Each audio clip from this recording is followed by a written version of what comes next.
Welcome to ThinkTech on OC16. ThinkTech covers stories that matter to tech and to Hawaii. I'm your host, Jay Fidell. And I'm your co-host, Lisa Maruyama.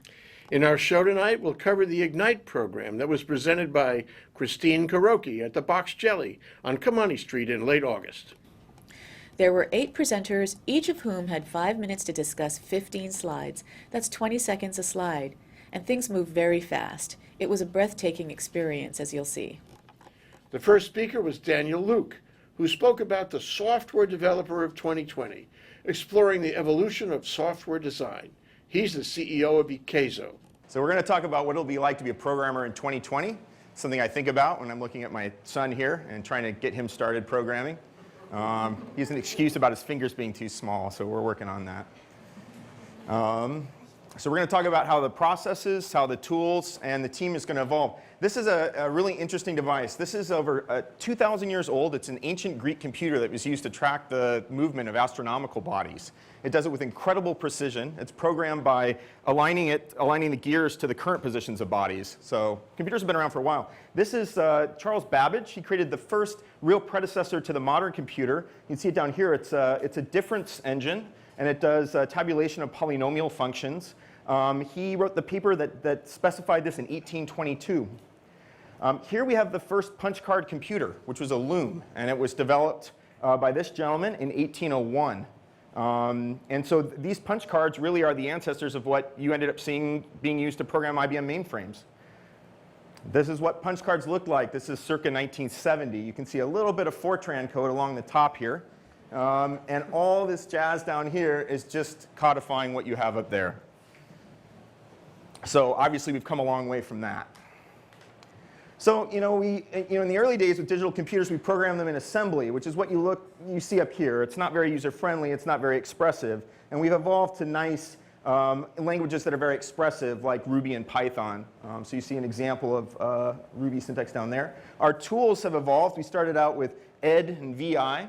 And we've evolved to fancy IDEs like Eclipse that gives you a debugger and gives you all kinds of IntelliSense and makes coding, it contributes to programmer felicity, you could say.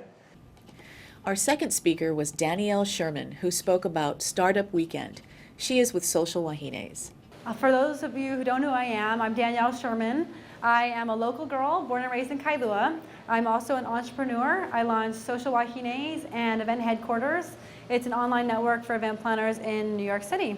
I'm here to tell you about Startup Weekend. It is coming to Honolulu September 16th to the 18th. And for those of you who don't know, Dave is right here. He's putting it on with me. So he made me do this. Next time it's your turn.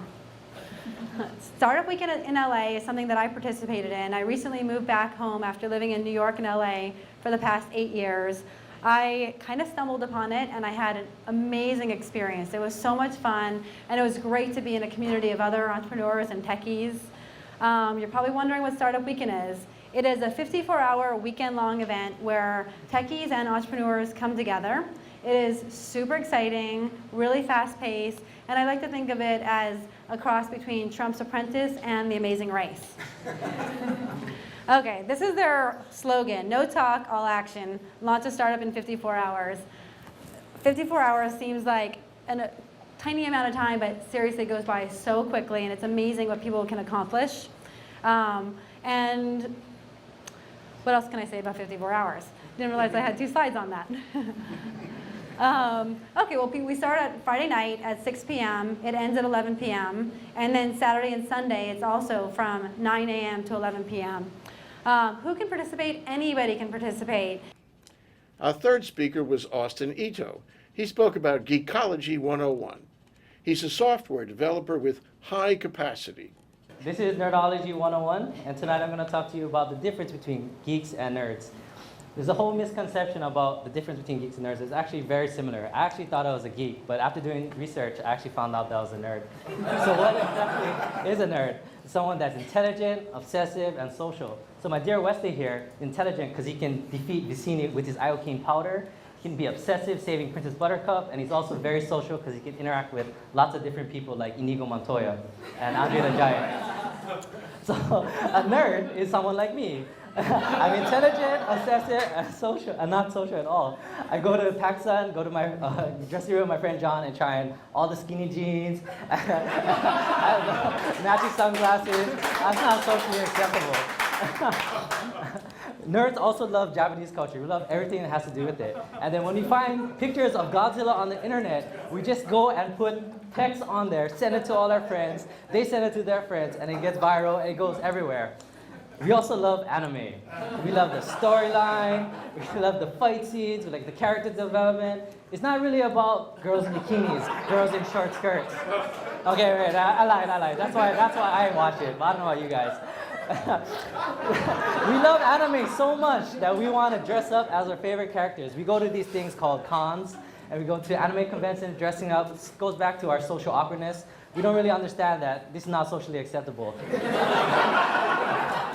So Rechung is a pirate, but I consider myself a ninja because I like to be stealthy. I like to go around being silent, being able to kill people, have a stealth package. I don't want to be smelly and have diseases like pirates do. I don't want to be like Rechung. I don't want to be like that. Our next speaker was Rechung Fujihira, who spoke about Tsune. He's the CEO of Enzyme and also the box jelly. Tsune is our habits. So I'm going to be talking about habits, and this came from the ways like the martial ways, so like kendo, judo, things like that. And I'm going to talk about the way that I approach this. So this is me. I graduated about a year ago, and I was really, really happy. It was awesome. It took me 10 years to graduate with a bachelor's degree. I was like, yeah, KCC, where you at, you know? I graduated to this, you know? It was terrible. I was like, man, are you serious? Like, I gotta work at McDonald's. I gotta work at here and there, and it really wasn't what I wanted to do. And I could go get a paper pit that said I'm a master, but I was like, nah, I'm not gonna do that. So I went to Happy Valley, Beijing, China, spent a summer out there. And the thing I found there was perspective, and I realized that I really love Hawaii, and I want to be able to go there and help people stay in Hawaii. So me and my friend Tony back there, he told me, you're part of a team. You don't know it yet, but you're part of this team in this business. I was like, what are you talking about, dude? Are you serious? And he explained that he wanted to make an airport lounge. And I was like, okay. And it was like an epiphany. It was an airport lounge outside of an airport. I was like, that's dope. I saw something in the distance, you know, and it was calling me, and it was Johnny Depp's voice, and he was just like, dude, you gotta go for it, man. You got to go for it. You gotta make this thing happen. Then we had Angelica Rabang, who spoke about good design. She's the president of AIGA Honolulu, an organization of professional designers. So I'm from AIGA Honolulu. I'm their new president. I've only been on the board for 2.5 years at most. Somehow I ended up in this position because they saw that I had passion. So that's why I'm here. I guess we can start. Oh, I'm really nervous all of a sudden. Okay, so this is an image that really drew me in from the first time I saw it. It's a proposal for a piece of architecture that people want in New York. And, oh. Okay, so that was architectural design. Fashion design, there are things happening in fashion design. Like this fabric is affected by sunlight and water. So it changes colors. So that's something interesting happening in fashion design. Okay, in product design, you know, there's a lot happening in product design. Right now, people are working with modules. So this is part of it's plastic, part of it's glass. You can use it and put it together however you want. So that's something's happening in product design. In graphic design, I hope you guys watch the Science channel. This logo animates. It's very interesting because they say this is going to be the future of logos. So already you see the shift of graphic design moving to motion graphics. Then we heard from John Garcia, who spoke about going viral, the social tsunami. He's co-owner and CTO of Nonstop Honolulu. So this presentation is Going Viral, the Social Tsunami. And essentially what I'm going to talk about is basically hightsunami.info. It's a website that was launched during the first tsunami warning of 2010, which was basically on the heels of the Chile earthquake. So I'm going to start it off with a quote. Unless you're Paris Hilton, no video is guaranteed to go viral. A guide for creating a successful viral campaign is as effective as a tutorial on how to win the lottery. Christian Haas. So basically, going viral, you really can't plan it, okay? So basically, people are hungry for news. Humans thrive on outrageous situations. Chaos is wanted. The bigger the disaster, the better. A tsunami will do. As the quote said, you can't plan it. It just happens. So, if we're basically hungry for news, it'll come. So how it began, everything is centered around food. It started with a warrior dog. Baseball was boring, and I got a tweet from Breaking News.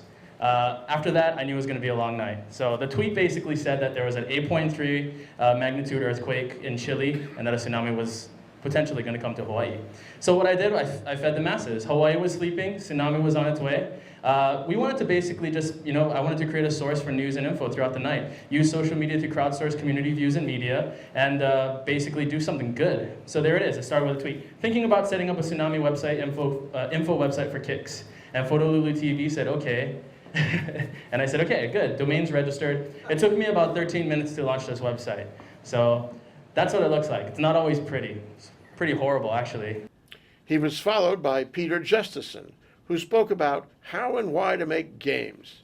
He's a co-founder of IGEA Honolulu, an organization of game developers. When I talk to people, they really don't know what goes on in game development. And I'd like to clear up a few misconceptions with this talk. And you probably know one of the really big reasons why you make games. Because games are a multi-billion-dollar industry, right? Like, we're bigger than movies, and this is sort of the reason that gets trotted out whenever you want to talk about how games are important. And, it's not nothing. It shows that people value it, but there's more than just money, right? Games actually engage people very powerfully, right? So this is from like a photo gallery by Phil Toledano about like what the faces that people make just when they play games.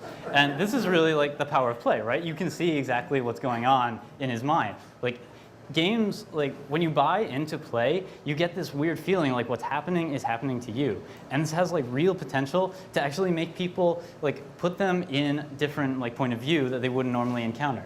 And like a lot of games have like these weird fantasy points of views, like not really important. But then there's this famous scene in Call of Duty Modern Warfare, spoiler alert, where you get caught in a nuclear explosion. And like this is actually like it touches on a very real fear for a lot of people, right? And so what actually happens, though, when you're playing games? Well, you kind of go through this feedback loop where you're experimenting with what you do, and then you kind of like figure out, like, you observe what happened, you analyze, and then you change like what you're doing. And the thing is, this is a basic hands-on learning process, right? You're getting your feet, like, you're getting your hands dirty, like getting in there, and actually like doing and learning how to play the game. So like, what if you're actually learning more interesting things than, say, like running away from ghosts? This is why games have like such potential for education, right? Our eighth and last speaker was Yancy Unequivocally, yes, that's her legal name, who spoke about most presentations stink. She's the CEO of Empowered Presentations. So aloha, like she said, my name is Yancy Unequivocally, and I know I don't look or sound local, but I lived here for 10 years. Hawaii is my home, and I grew up in Wahines when I moved here for 3 years. So I'm totally local. Yeah, chee-hoo, all right, I can do that. My husband and I are on a huge mission because we found out through all the presentations we've been to that most presentations stink. And we wanted to change this, and we have a lot of work to do. Do you guys agree with me? And we found 3 things that stuck out to us was they're not engaging presentations, they're not enlightening, but most of all, they're not empowering. And that's what we're all here to be. We want to be enlightened and empowered and engaged in the conversation, exactly, right? So what we did, we watched thousands of presentations because we know all over the world they're being given right now as we speak. We're at one tonight, and it's being webcasted, aloha. So thousands of them are going all around the world. Ignite has legs. It lights up something in our youth, maybe older people too, and it makes us want to know more, engage more, reach out for ideas we haven't heard before. It's new to Honolulu, an awakening perhaps, and maybe we can make it ours. The venue, that is the Box Jelly on Kamani Street, is a co-working space created by entrepreneurs Rechung Fujihira, Hassan Scott, and Tony Stanford. There was food and what looked like about 100 people there that night, networking up a storm and drawn headlong into the presentations.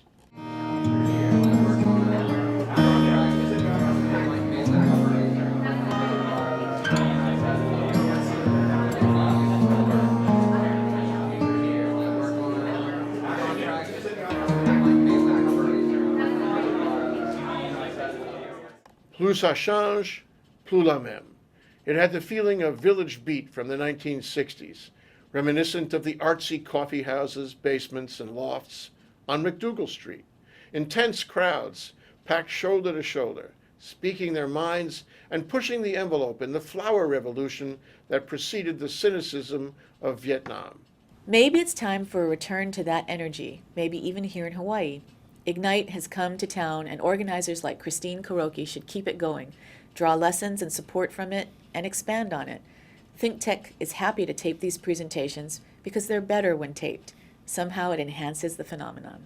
Well, Ignite is playing off of Pechakucha, which started in Tokyo. A group of architects wanted a quicker way to present their presentations, which were generally forms of a lecture, and they were usually very long. So they came up with a 2020 model of 20 seconds, 20 images that auto-advance every 20 seconds, and it became a phenomenon. Like, it spread from Tokyo all over the world, and it caught on. And then Brady in Seattle at O'Reilly was like, hey, like, this shouldn't only be for designers or architects. Like, everyone can benefit from a short presentation where images auto-advance, on their own, and there's like a time limit. So he started the 1520 model, which is 20 images that auto-advance every 15 seconds. And it caught on just like Pechakucha all over the United States, and it went global. The main difference, I feel, between Pechakucha and Ignite is filmed, and it's on YouTube. People all over the world can watch it. And the great thing about Ignite is Brady from O'Reilly really wants you to localize it to your town or to your place. Pechakucha and Ignite are both kind of controlled, where there's a headquarters that you have to answer to and keep updated. So I brought it to Honolulu thinking it was a great way for people on the island to meet each other from different mediums. It's a great way to kind of introduce who you are and what you represent in a very short amount of time, so that it's interesting, it's fun. And also Ignite, you start with a game in the very beginning as kind of like a icebreaker, a warm-up to get the crowd integrated with each other. And I think that's a nice touch for Ignite, for Honolulu, because I feel like a lot of creatives and a lot of people who want to do startups or whatever, they're like, where do I meet someone?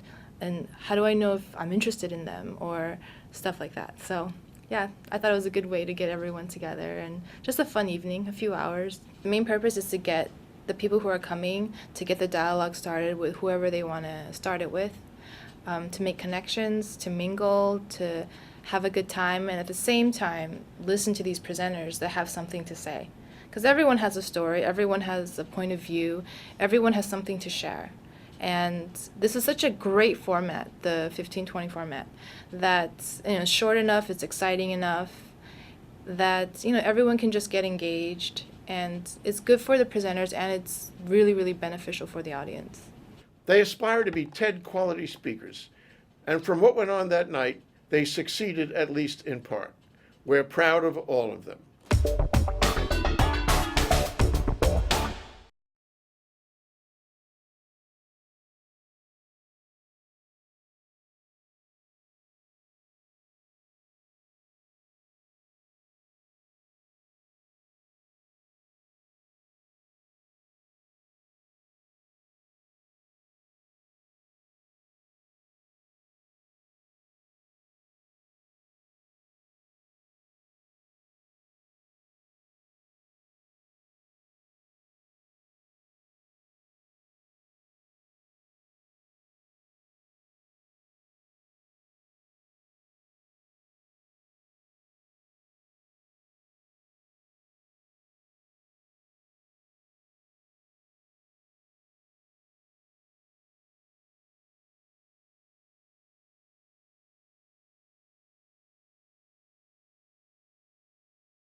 And now, here's our ThinkTech calendar of events going forward.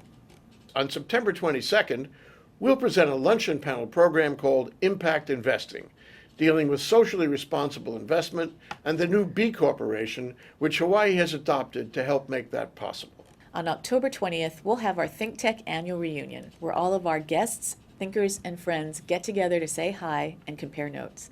It'll be at the Plaza Club at 5:30 p.m., Thursday, October 20th.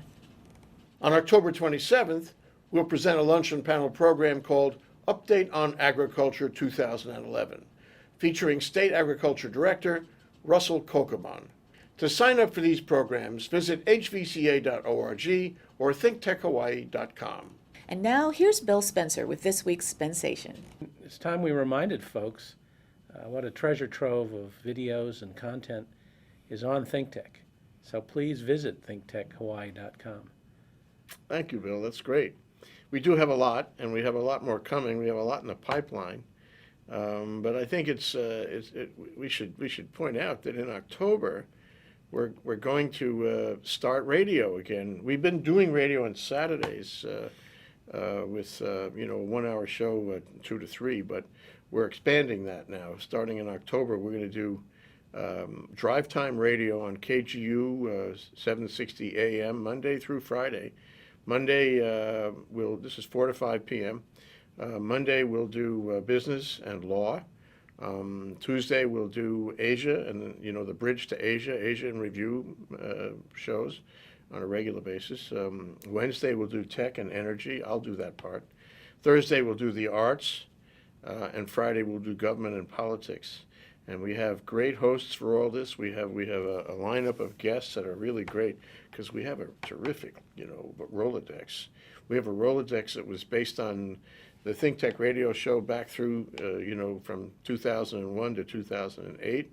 Well, most of those people are still around. Right. A lot of them are even in better condition now than they were then. And they're interested. They're going to participate. It's going to be something else. We are going to revisit and update and expand those activities. It'll be a very interesting experience to do that. And all of this is going to be the focus of our reunion. Can we talk about that? Sure. October 20th, right? Yeah. Yeah, we're inviting our guests, our thinkers, our hosts and friends come down to the Plaza Club for a really terrific reunion. It's almost, it's 12 years now since we started, and it'll be a really terrific experience. So if you are of a mind to meet some of our hosts and thinkers and guests and friends, come on down at 5:30 on Thursday, October 20th. It's a cocktail party kind of setting. It's a, after work kind of setting, and we'll reunite. We'll network up a storm. And ignite. And ignite too, yeah. So we did this last year. It was really terrific. You remember, but this year it'll be better. Well, you've got a lot to be proud of. You've got programs on Olelo, OC16 5 times a week, and now 5 times a week live on KGU 760 AM. Yeah. At drive time. Yeah. So what better but to tune in to ThinkTech Hawaii all over the place. We're gonna tell you the truth about what's going on. We're gonna try to make you aware of developments in technology and energy, diversification, your favorite subject. That's right. And of course, globalism, which Hawaii has to get on the bandwagon about that, wake up with APEC and whatnot. So this is going to be an expansion of our activities. I'm looking forward to it. Good. Well, congratulations, Jay. You've done a lot to contribute to the community, to get the diversification message out, and to motivate people to think tech. Yeah, Bill. Thanks for all your help. We could never have done any of this without your help. That. Thanks a lot. And here's this week's episode about the adventures of our co-working entrepreneurs, who, as you saw, were the hosts for Ignite: Rechung Fujihira, Hassan Scott, and Tony Stanford. It was it was brought together very organically. We had Christine come in to one of our prior events and looked around and basically told us, you don't know it yet, but we're hosting an Ignite out of our place. And we were like, really? And sure enough, you saw it happen. So it was one of the biggest events that we did volume-wise to date. In terms of the turnout and in terms of the success and how smoothly everything ran, I couldn't ask for more. Yeah, it went really well, and our speakers were great. It was a great vibe. A lot of funny speakers, a lot of insightful speakers. So it was a good vibe. The one thing I really noticed were people were smiling. It's a lot of smiling people, which means that the job was, a job well done. So, got to thank Christine Koroki for that. Also, AIGA, High Capacity, Nonstop Honolulu, ThinkTech Hawaii, for making this event possible. Yes, you really know you do a successful event when everybody knows everybody, and so we really saw that come there, and everyone was mingling with everybody, and it's you pick the right people to come down, and when they mingle well, everybody's that much happier. They can play off with the speakers, and the speakers can play back with the audience, and I believe that was really captured there that night. Mm-hmm. Yeah, it was fun. You should come down to the next one. We'll be right back to wrap up this week's edition of ThinkTech. But first, we want to thank our underwriters. Thanks to the Scheidler Family Foundation, which supports a number of educational, cultural, and charitable organizations, including ThinkTech. Hawaiian Electric Company and its affiliates MECO on Maui and Helco on the Big Island are deeply committed to the communities they serve. Galen Ho is a senior executive of BAE Systems, a global defense, security, and aerospace company, and CEO of CBI Polymers, a tech company in Hawaii. Oceanet, another local tech company, is one of Hawaii's largest and most diversified science and engineering companies. Don't forget ThinkTech. We're funded by gifts and grants from people like you. Please help us out by making a contribution on thinktechhawaii.com. It'll help us with all the things we do to raise public awareness about tech, energy, diversification, and globalism in Hawaii. Thank you so much. Okay, Lisa, that wraps up this week's edition of ThinkTech. Remember, you can watch ThinkTech on OC16 several times every week. Can't get enough of it, just like Lisa Maruyama does, and all of our other hosts too. For additional times, check out oc16.tv. You bet, Jay. For lots more ThinkTech videos and for underwriting and sponsorship opportunities on ThinkTech on OC16, visit thinktechhawaii.com. Be a sponsor, help us reach Hawaii. I'm Jay Fidell. Thanks for joining us on ThinkTech. I'm Lisa Maruyama. Aloha, everyone.